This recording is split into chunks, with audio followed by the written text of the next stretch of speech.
Hello दोस्तों, मैं कोमल परिहार आपका स्वागत करता हूं आपके अपने YouTube चैनल जॉब तक पर।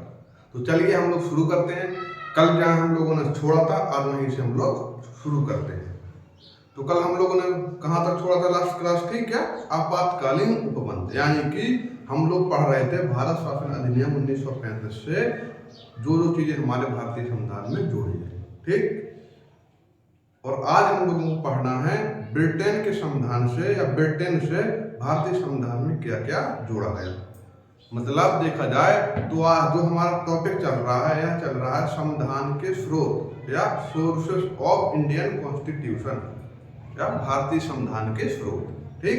तो हम लोगों ने क्या जान लिया? भारत शासन अधिनियम 1935 से भारतीय संविधान में जो चीजें जोड़ी गई उनको हमने जान लिया।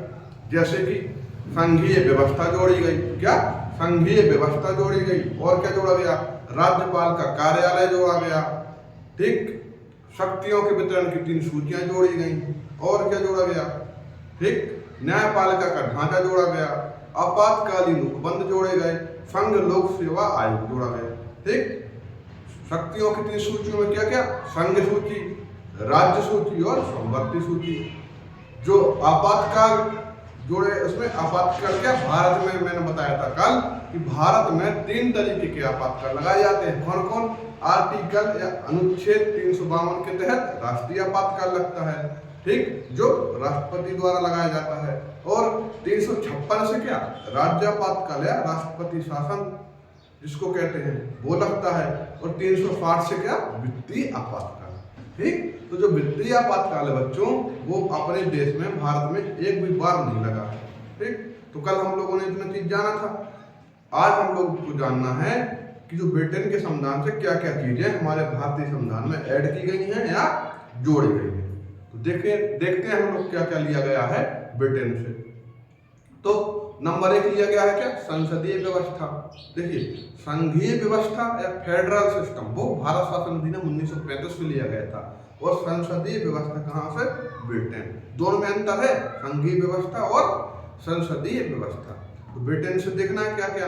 तो ब्रिटेन से पहला एक संसदीय व्यवस्था, दूसरा मंत्रिमंडल, तीसरा रिट्स या परम अधिकार रिट्स, ठीक, चौथा संसदीय विशेषाधिकार, पांचवा एकल नागरिकता, छठवां द्विसदनवाद, सातवां विधि का शासन, ठीक। इतनी चीजें कहां से? ब्रिटेन के संविधान से हमारे भारतीय संविधान में जोड़ी गई है, ठीक। देखिए, अगर आप लोग किसी वनडे एग्जाम की तैयारी कर रहे हो तो आप लोगों को इतना ही काफी है, ठीक। इससे ज्यादा नहीं पूछता है कि किस देश के संविधान से क्या लिया गया है। लेकिन मैं आपको क्या बता रहा हूं, मैंने बोला था ना वो आपको कहानी की तरह बताऊंगा पूरा संविधान, तो मैं आपको बता रहा हूं। तो हम थोड़ा डीपली चलेंगे। तो क्या जोड़ा गया? पहला संसदीय व्यवस्था। तो चलिए देखते हैं संसदीय व्यवस्था है क्या। क्या संसदीय व्यवस्था है क्या? देखिए, विश्व में जहां जहां पर क्या लोकतंत्र है या डेमोक्रेसी है, क्या विश्व में जहां जहां पर लोकतंत्र या डेमोक्रेसी है वहां पर क्या 2 व्यवस्थाएं देखने को मिलती है। कितनी? 2 व्यवस्थाएं देखने को मिलती है। कौन कौन सी? या तो संघीय व्यवस्था मिलेगी या या तो संसदीय व्यवस्था मिलेगी या फिर अध्यक्षात्मक व्यवस्था, ठीक। तो मैंने क्या कहा? जहां जहां पर लोकतंत्र या डेमोक्रेसी है वहां पर 2 व्यवस्थाएं देखने को मिलेगी। तो चलते हैं देखते हैं व्यवस्थाओं को क्या क्या। तो एक साइड हम लोग समझते हैं क्या? संसदीय व्यवस्था, और एक साइड समझते हैं हम लोग क्या? अध्यक्षात्मक व्यवस्था, ठीक। ठीक, दोनों में अंतर है। जो भारत में है वो क्या है? संसदीय व्यवस्था, ठीक। जो अमेरिका में है वो क्या है? अध्यक्षात्मक व्यवस्था। देखिए, संसदीय व्यवस्था हो गई। संसदीय व्यवस्था में क्या देखिए, जो संसदीय व्यवस्था होती है यहाँ पर सारी शक्तियां किसके हाथ में होती है? संसद के हाथ में होगी। किसके हाथ में? संसद के हाथ में। और जो अध्यक्षात्मक व्यवस्था होती है यहाँ पर नाम ही पे देख लो आप, अध्यक्षात्मक, तो किसके हाथ में होगी? अध्यक्ष के हाथ में या राष्ट्रपति के हाथ में। और जो संघीय व्यवस्था है इसमें संसद के हाथ में या संसदीय व्यवस्था है जो उसमें संसद के हाथ में सारी शक्तियां होगी। और डीपली चले, गहराई में चले तो देखें प्रधानमंत्री की शक्ति। किसके हाथ में? प्रधानमंत्री के हाथ में सारी शक्तियां होती हैं। ठीक, यहाँ पर देखिए अध्यक्ष कौन होता है? राष्ट्रपति। लेकिन शक्ति किसके हाथ में होती है? प्रधानमंत्री के हाथ में। ठीक, तो क्या होगा यहाँ पर जो राष्ट्रपति है या राष्ट्र अध्यक्ष है, इसका महत्व मात्र केवल नाम मात्र का है। ठीक, तो राष्ट्र अध्यक्ष का नाम मात्र का महत्व होता है कहां पर? संघीय व्यवस्था में, सॉरी संसदीय व्यवस्था में। ठीक, और यहाँ पर क्या दो मुखिया देखने को मिलते हैं कहां पर? संसदीय व्यवस्था में, एक नाम मात्र का और एक वास्तविक। तो जो वास्तविक मुखिया होता है वो क्या होते हैं? प्रधानमंत्री जी। जो नाम मात्र के मुखिया वो राष्ट्रपति जी। और यहीं पे अध्यक्षात्मक व्यवस्था में मुखिया कौन होता है? बता ही चुका हूं, राष्ट्रपति। ठीक, पहला पॉइंट क्लियर हुआ। अब देखते हैं हम लोग दूसरे पॉइंट पे। दूसरा पॉइंट क्या कहता है? जो संसदीय व्यवस्था होती है, यहाँ पर जो कार्यपालिका होती है वो विधायिका से मिलकर बनी होती है। क्या? कार्यपालिका विधायिका से ही मिलकर बनी होती है। और जो अध्यक्षात्मक व्यवस्था होती है, यहाँ पर कार्यपालिका, विधायिका और न्यायपालिका तीनों आपस में क्या? स्वतंत्र होती है। ठीक, अब आप लोग दिमाग में आए कार्यपालिका क्या है, न्यायपालिका क्या है, विधायिका क्या है? तो देखिए शासन के क्या? शासन के 3 अंग होते हैं। कौन कौन? एक विधायिका, फिर कार्यपालिका और न्यायपालिका। कितने अंग होते हैं शासन के? शासन के 3 अंग होते हैं, कार्यपालिका, विधायिका और न्यायपालिका। समझ में आया आपको? ठीक, जो विधायिका होती है वो क्या करती है? वो कानून को बनाती है। क्या? कानूनों को बनाने का कार्य कौन करता है? विधायिका। और इन कानून जैसे बन गए तो उनको लागू कौन करवाएगा? तो वो क्या? कार्यपालिका। ठीक, और इन कानूनों की रक्षा कौन करेगा? वो करेगी, रक्षा कौन करेगी? न्यायपालिका। तो आपको काम समझ में आ गया क्या क्या होती है। ठीक, जो कार्यपालिका होती है इसको एक नाम और देते हैं, क्या? मंत्रिपरिषद। क्या? मंत्रिपरिषद। आपने सुना होगा कि सड़क एवं परिवहन मंत्री, उड्डयन मंत्री, सुना? यही सब तो मंत्रालय होते हैं, मंत्री होते हैं, इन्हीं को क्या? कार्यपालिका कहते हैं। और जो कार्यपालिका होते हैं, जो मंत्री होते हैं, यह क्या? विधायिका के निचले सदन के 15% ही होते हैं।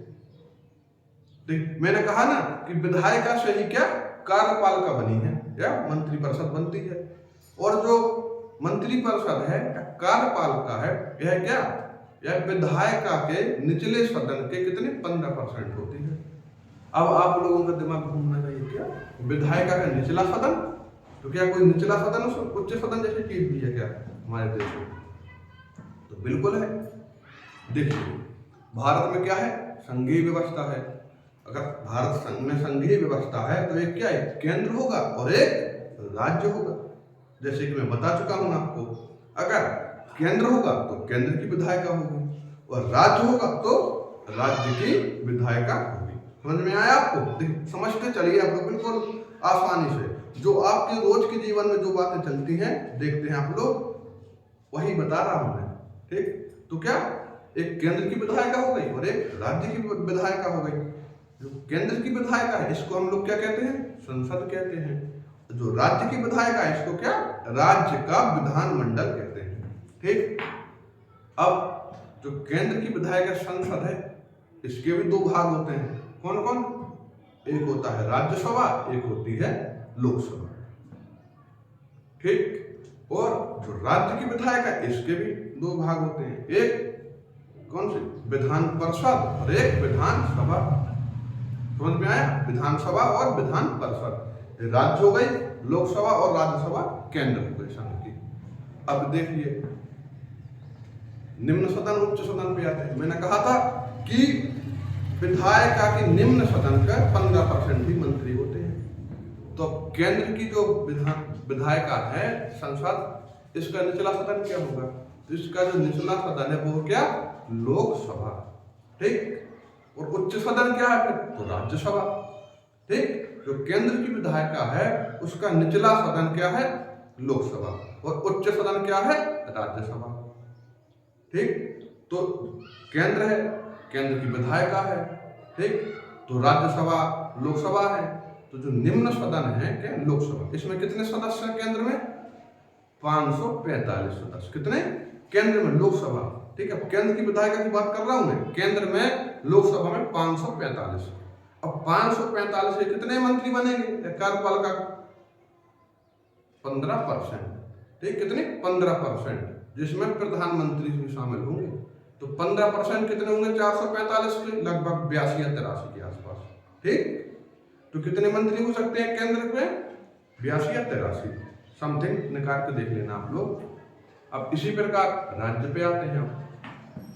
तो जो राज्य की जो विधायिका है, इसके मैंने बताया था 2 भाग, विधानसभा और विधान परिषद। तो हमारे देश में कितने राज्य हैं? 28 राज्य हैं। और यूटी कितनी है या केंद्र शासित प्रदेश? 3 है। तीसरे कौन से हो? अपनी जम्मू कश्मीर वाली, ठीक। तो हम लोग चलते हैं 3 राज्यों को देख लेते हैं उदाहरण के तौर पे। कौन कौन को देख लें बताइए आप? तो चलिए राजस्थान को देख लेते हैं। तो राजस्थान में विधानसभा की कितनी सीटें हैं? 200, ठीक। हरियाणा को देख लेते हैं। हरियाणा में कितनी है विधानसभा की? 90 सीट। और एक अपने प्रदेश उत्तर प्रदेश को देख लेते हैं। यहाँ पर कितनी है? 403। कितनी है? 403, ठीक। तो जो राज्य का विधानमंडल है, इसका जो उच्च सदन है वो क्या है? विधानसभा। और निम्न सदन, उच्च सदन क्या है? विधान परिषद। और जो निम्न सदन है वो क्या है? विधानसभा। समझ में आया? राज्य के विधानमंडल का उच्च सदन विधान परिषद और निम्न सदन विधानसभा। तो किसके बनेंगे 15% मंत्री? विधानसभा के बनेंगे, सिंपल है। तो मैंने राजस्थान में कितनी बताई सीट विधानसभा की? 200 सीट बताई। तो कितने मंत्री होंगे राजस्थान में? 200 का 15% यानी कि 30 मंत्री होंगे, जिसमें मुख्यमंत्री भी शामिल है। देखिए परीक्षा में एग्जाम पूछे गए थे, क्या जो 15% मंत्री होते हैं इनमें मुख्यमंत्री या प्रधानमंत्री शामिल होते हैं? तो शामिल होते हैं, ठीक। इसी तरह हरियाणा में आते हैं। हरियाणा में विधानसभा सीट 90, इसके 15% 14 के आसपास, ठीक, मंत्री बन सकते हैं। और यूपी में 403, ठीक। कितने? 403। तो इसके कितने? 60। कितने? 60 बनेंगे मंत्री। समझ रहे हो? अपने योगी बाबा जी हैं, इनको मिला के कितने, जो योगी बाबा जी हैं अपने साथ कितने 7 मंत्रियों को रख सकते हैं, ठीक। 7 61 आप कह दो 403, तो आंखों पे ना जाइए, आसपास देखिए, ठीक। तो 15% मंत्री होते हैं या कार्यपालिका के सदस्य होते हैं जो 15% होते हैं। किसके? विधायिका के निचले सदन के 15%। समझ में आया? तो 2 टॉपिक होगा। दूसरा पॉइंट हो गया क्या, यहाँ पे कार्यपालिका विधायिका से मिलकर बनी होती है, ठीक। और यहाँ पे कार्यपालिका, विधायिका और न्यायपालिका तीनों स्वतंत्र रूप से होती है, ठीक। तीसरा पॉइंट आइए। तीसरा पॉइंट जो है, तीसरा पॉइंट कहता है कि जो कार्यपालिका है वो विधायिका के प्रति उत्तरदायी होगी। क्या? कार्यपालिका विधायिका के प्रति उत्तरदायी होगी। कहां पे? संसदीय व्यवस्था में, ठीक। जो संसदीय व्यवस्था है यहाँ पर जो कार्यपालिका है वो विधायिका के प्रति उत्तरदायी होगी। कैसे होगी? अभी मैंने बताया जो कार्यपालिका है वो विधायिका से मिलकर बनी है। अगर कार्यपालिका विधायिका से मिलकर बनी है तो क्या कार्यपालिका विधायिका के अगेंस्ट जा सकती है? क्या कार्यपालिका विधायिका के विरुद्ध जा सकती है? तो इसका उत्तर है नहीं जा सकती। क्यों नहीं जा सकती है? अगर जाएगी तो विधायिका काफी नुकसान पहुंचा देगी। किसको? कार्यपालिका को, क्योंकि विधायिका से मिलकर ही तो कार्यपालिका बनी है। आप बताइए क्या बाप के विरुद्ध कभी लड़का जा सकता है? नहीं जाएगा। अगर बाप के विरुद्ध बच्चा गया तो क्या जूता पड़ेगा, ठीक। तो देखिए जो यहाँ पे बाप है वो क्या है? विधायिका हो गई, बच्चा हो गया कार्यपालिका, और जूता हो गया क्या? अविश्वास प्रस्ताव, ठीक। जैसे ही कार्यपालिका विधायिका के विरुद्ध गई तो तुरंत विधायिका अविश्वास प्रस्ताव ले आएगी और सरकार गिर जाएगी। मैं क्या कह रहा हूँ? सरकार, इसी को तो सरकार हुआ या मंत्री परिषद हुई है या कार्यपालिका हुई, इस तीनों एक ही हैं। तो जैसे ही अविश्वास प्रस्ताव आएगा सॉरी, तो जैसे ही अविश्वास प्रस्ताव आएगा सरकार गिर जाएगी सरकार। तो आपके दिमाग में सवाल आना चाहिए, क्या अविश्वास प्रस्ताव पास हो जाएगा? तो चलिए देखते हैं। अभी राजस्थान से ही देखते हैं कि राजस्थान में 200 थे, कितने 200 सदस्य थे, ठीक, विधानसभा के, जिसमें 30 मंत्री थे। तो आप बताइए, केवल 30 ही तो मंत्री हैं। अगर 200 अविश्वास प्रस्ताव लाएंगे तो 170 तो बैठे हैं, तो सॉलिड पास हो जाएगा। तो बस इसीलिए संसदीय व्यवस्था में क्या उत्तरदायी सरकार देखने को मिलती है, ठीक। और दूसरा उदाहरण देख लेते हैं, बजट। अगर कार्यपालिका विधायिका के विरुद्ध जाएगी तो क्या बजट पास हो जाएगा? नहीं हो पाएगा। 30 लोग बजट पास करा देंगे? नहीं करा पाएंगे। तो इसीलिए संसदीय व्यवस्था में एक उत्तरदायी सरकार देखने को मिलती है, जबकि यहाँ पर कहां पर अध्यक्षात्मक व्यवस्था में क्या अध्यक्षात्मक व्यवस्था में क्या मिलती है? यहाँ पर उत्तरदायी सरकार देखने को नहीं मिलती है, ठीक। 1 मिनट पानी पी लूं मैं।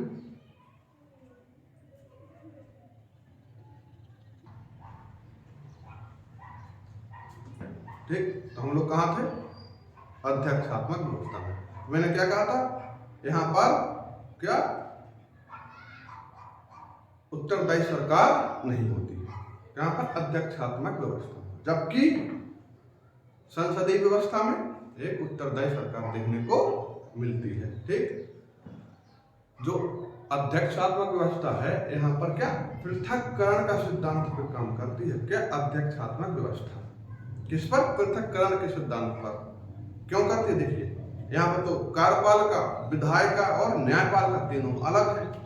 अगर कार्यपालिका कुछ गड़बड़ करेगी तो विधायिका और न्यायपालिका उस पर दबाव डालेंगे, ठीक। यदि न्यायपालिका गड़बड़ करेगी तो कार्यपालिका विधायिका दबाव डालेंगे, ठीक। तो इसलिए अध्यक्षात्मक में संतुलित एवं नियंत्रित का नियम कार्य करता है। क्या संतुलन एवं नियंत्रण का नियम कार्य करता है या पृथक्करण का नियम कार्य करता है, ठीक। कहां पर? अध्यक्षात्मक। और संघीय व्यवस्था में क्या उत्तरदायी सरकार मिलती है, ठीक। चौथा पॉइंट, जो संसदीय व्यवस्था है, क्या संसदीय व्यवस्था, यहाँ पर क्या एक अस्थायी सरकार देखने को मिलती है। क्या अस्थायी सरकार देखने को मिलती है? कैसे मिलती है?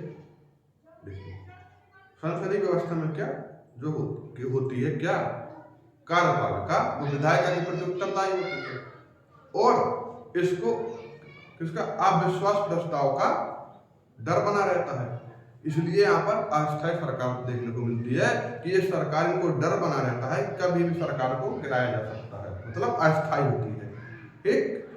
जबकि अध्यक्षात्मक में एक स्थायी सरकार देखने को मिलती है। क्योंकि यहाँ पे तीनों भाग स्वतंत्र रूप से हैं। अविश्वास प्रस्ताव जैसी कोई चीज ही नहीं है कहाँ पर? अध्यक्षात्मक व्यवस्था में।